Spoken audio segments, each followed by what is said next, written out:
let's talk about what the difference is between being fit, having type 2 diabetes and type 1 diabetes, and there's a few gaps in the middle. So let's say you're a fit, healthy person on the spectrum of being thin to fat and obese. You're a fit, healthy person. Then there's a bit overweight. Then there's what they call insulin insensitivity. Then you've got pre-diabetes. Then you've got type 2 diabetes. And eventually you get type 1 diabetes or type 2 diabetes, but insulin dependent. Okay, so obviously if we start at the beginning, you're a fit, healthy person, you're a young person, you're doing exercise, you like sports day, you used to play football, you used to play rugby, you used to do gymnastics, cycling, whatever, rugby, whatever it is, you're one of the healthy kids. You do exercise and you eat what you like, but you stay healthy, you're lean, you're not obese, and hopefully it carries on into later life. Let's grow up a little bit, we can become 16-year-old onwards. We're not the person that likes to go to sports day and play football or anything. We sort of hate PE day. You don't want to get changed in front of everyone because you feel fat and you're not fit as everybody else. So you're this type of person that will rather sit down and play the PlayStation and sit indoors and eat bags of M&Ms and drink bottles of full-fat Coke. Okay. As we get into our 20s and 30s and 40s, that is we're going to be a fat person, sedentary lifestyle, sitting in an office working rather than hard grafting, maybe coding or designing computer games or designing computer programs because that's what you like doing when you was a kid, so you're still doing it now. Okay, we become a fat person, and after that you get insulin insensitivity. So in your muscles you have what we call insulin receptors. Okay, and what happens is when you eat carbohydrates, it turns to glucose in your stomach, gets broken down into glucose. The glucose comes through your stomach and into your blood, and now you have a blood glucose or a blood sugar. A healthy person, so the way to get the blood sugar from your blood into your muscles, which is where it should be going to be used as for energy and exercise, the way to get it in there, the only way to get it in there is via insulin. So insulin comes out of your pancreas because the brain gets a signal that you've got high blood sugar. The brain sends a signal to your pancreas. Pancreas produces insulin. Insulin connects to the glucose in your blood. Okay, and now muscles have them insulin receptors. So as the blood is flooded around, getting pumped around your body past the muscles, the insulin receptors in your muscles grab hold of that insulin, which is connected to the glucose, and pulls it into your muscles. So now you have glucose in your muscles, which is getting stored for energy, and that's called glycogen. So insulin insensitivity is after 10, 20 years or whatever, after time of your muscles not doing enough exercise and your diet of being too high in carbohydrates and sugar, then your muscles start to turn off insulin receptors. They start to lose insulin receptors. So now you're less efficient at getting insulin to grab hold of that glucose and pull it into your muscles. Okay, and you've got less muscles because you're not doing exercise, you're not a weight trainer, you're not an athlete.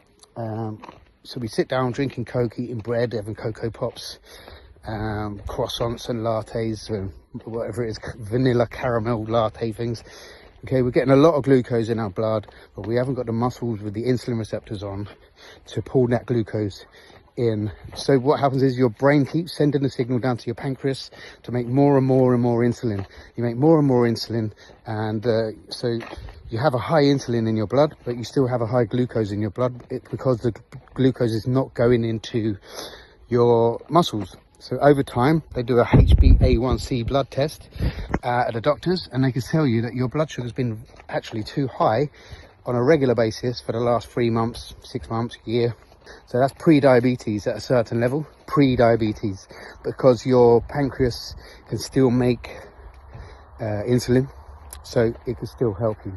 In this stage, you know, you can start doing weight training, start eating lower carbs, lose a bit of weight, and start regaining your insulin receptors. You're not past it, okay? It's solvable, it's fixable, pre-diabetes. Now we carry on from that. The next part is type 2 diabetes. Now, the NHS has got different guidelines. I think they're changing a bit better now than it was 15 years ago when I first got it, when I reversed it. But they used to say, you know, eat carbs and take these tablets. Now the tablets, metformin, gliclazide, empagliflozin, many more different types of tablets, they make your pancreas work better. So it's still not the end of the road. They are treating your type 2 diabetes with medication, trying to keep your blood sugar down-ish, but they're not treating the problem of insulin insensitivity, too much blood sugar in the diet, and not enough exercise for your muscles. So you're going to continue your life on this medication with unknown side effects, alongside the side effects of having a high blood sugar, which is limb amputation because of nerve damage in the extremities, like your feet and your hands, glaucoma, where you get rust in your eyes. So rust in your vessels behind your eyeballs can help you go blind. So, you know, continue life like that. That's type 2 diabetes. Hey. And then if you do continue like that, then you're just going to push your pancreas harder and harder and harder, and eventually your pancreas can die.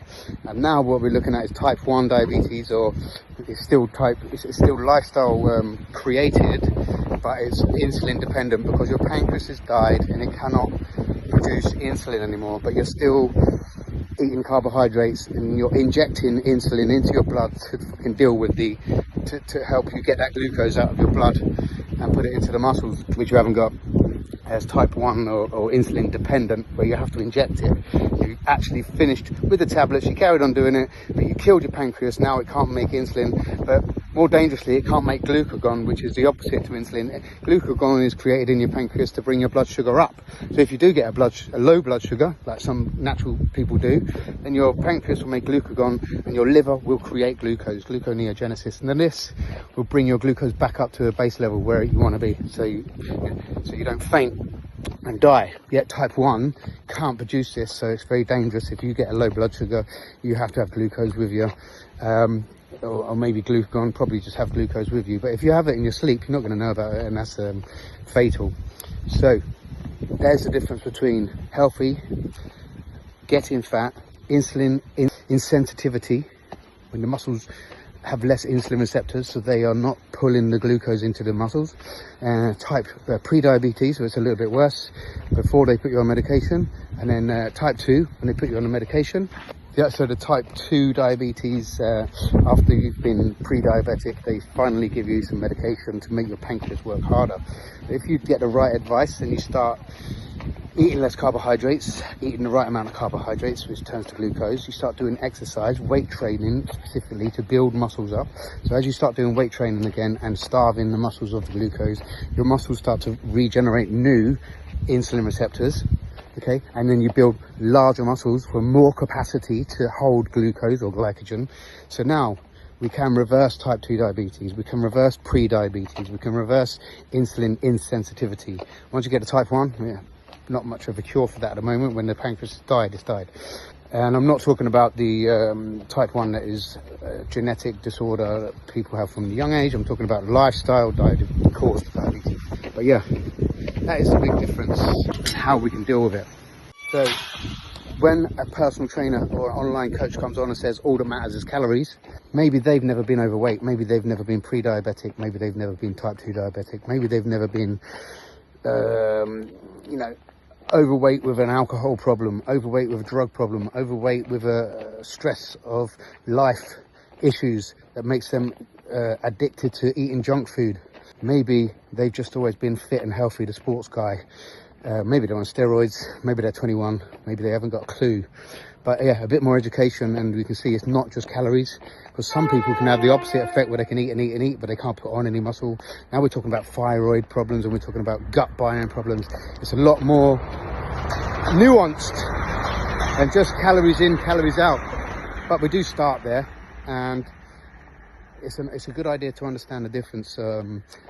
Pre-diabetes, type 2 diabetes and type 1 diabetes, and how you might be able to go about fixing them problems. Have a good day.